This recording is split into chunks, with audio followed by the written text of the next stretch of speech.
ദിവ്യാത്മാക്കൾക്കെല്ലാം വിനീതമായ നമസ്കാരം. നമ്മുടെ ഈ ശരീരം ഏതു നിമിഷവും നശിച്ചു പോകാവുന്നതാണ്. എന്നാൽ നാം ആകട്ടെ അനശ്വരമാണ്, ദേഹമാകട്ടെ നശ്വരമാണ്. നശ്വരമായിരിക്കുന്ന ഈ ശരീരത്തിൽ അനശ്വരമായ ആത്മഭാവം ഇരുന്നു കൊണ്ടാണ് നാം ആത്മാവിൻ്റെ മഹത്വം അറിയുന്നത്. അതറിയുന്നതിനുള്ള ഒരു ഉപകരണം മാത്രമാണ് ദേഹം. ഈ ഉപകരണം ഏത് നിമിഷവും നാശത്തിന് വിധേയം ആകാവുന്നതാണ്. അതിനാൽ നാം നമ്മുടെ യഥാർത്ഥ സ്വരൂപത്തെ മറന്നപ്പോൾ ദേഹമാണ് ഞാനെന്ന ധാരണയിൽ ഉറച്ചു വിശ്വസിക്കുന്നു ഇപ്പോൾ. എന്നാൽ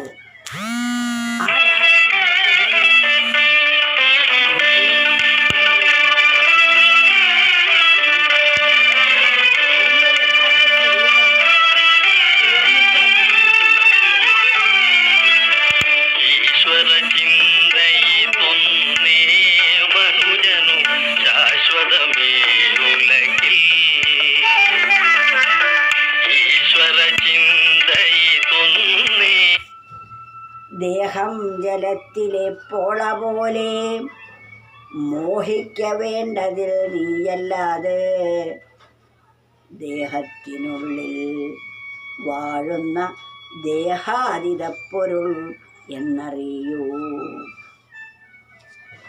ദേഹം ജലത്തിലെ പോള പോലെ, വെള്ളത്തിലെ പോള പോലെ, വെള്ളത്തിലെ കുമിള പോലെ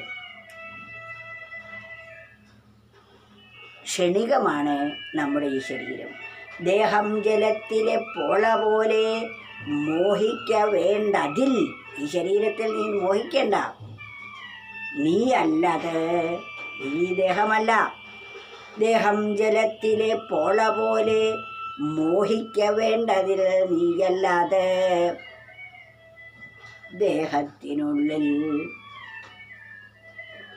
നീ സാക്ഷിയായി വാഴുന്ന, ദേഹത്തിനുള്ളിൽ സാക്ഷിയായി വാഴുന്ന ദേഹാതീതപ്പൊരുൾ എന്നറിയൂ. നമ്മൾ ആരാണ് എന്ന് വ്യക്തമാക്കി തരികയാണ്. ദേഹത്തിൻ്റെ സ്വഭാവവും മനസ്സിലാക്കി തരുന്നു.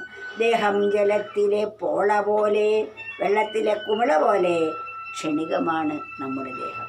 ദേഹം ജലത്തിലെ പോള പോലെ മോഹിക്ക വേണ്ടതിൽ നീ അല്ലത്, നീ അതല്ല.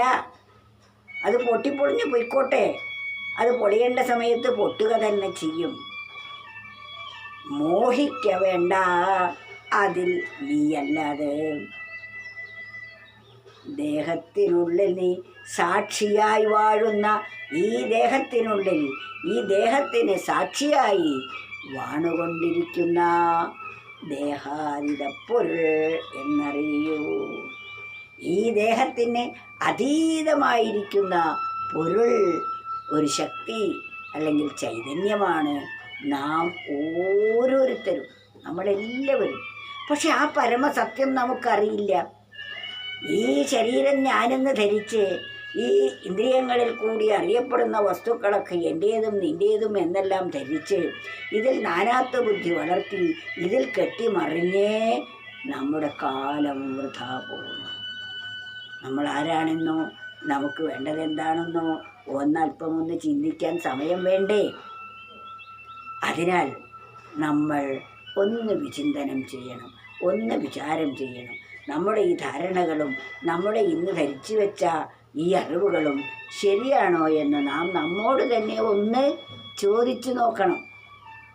അപ്പോഴാ അതിൻ്റെ ഉത്തരം നമുക്ക് തന്നെ കിട്ടുന്നതാണ്.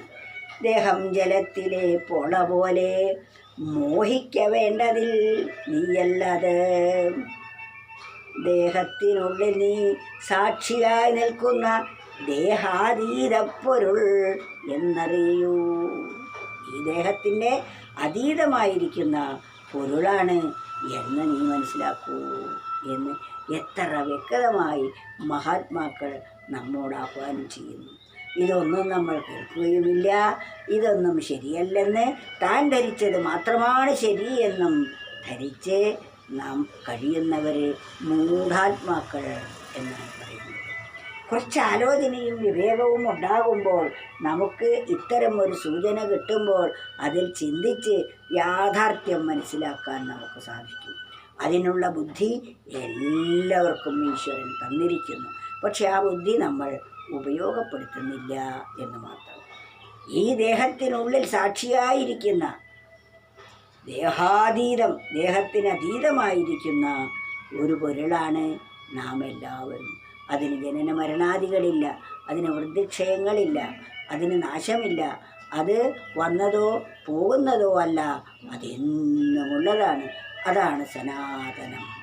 അത് സനാതനധർമ്മത്തിലൂടെ സനാതനമായിരിക്കുന്ന ആ പരമസത്യത്തെ നമുക്ക് ബോധിക്കാൻ സാധിക്കും. അത് ബോധിക്കുക എന്നതാണ് മാനവധർമ്മം.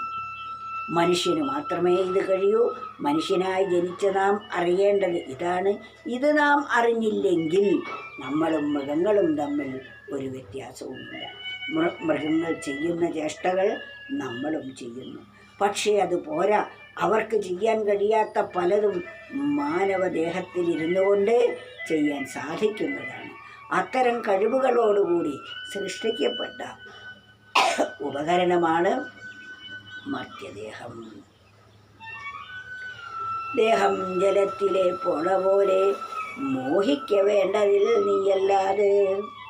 ദേഹത്തിനുള്ളിൽ നീ സാക്ഷിയായി വാഴുന്ന ദേഹാതീത പൊരുൾ എന്നറിയൂ.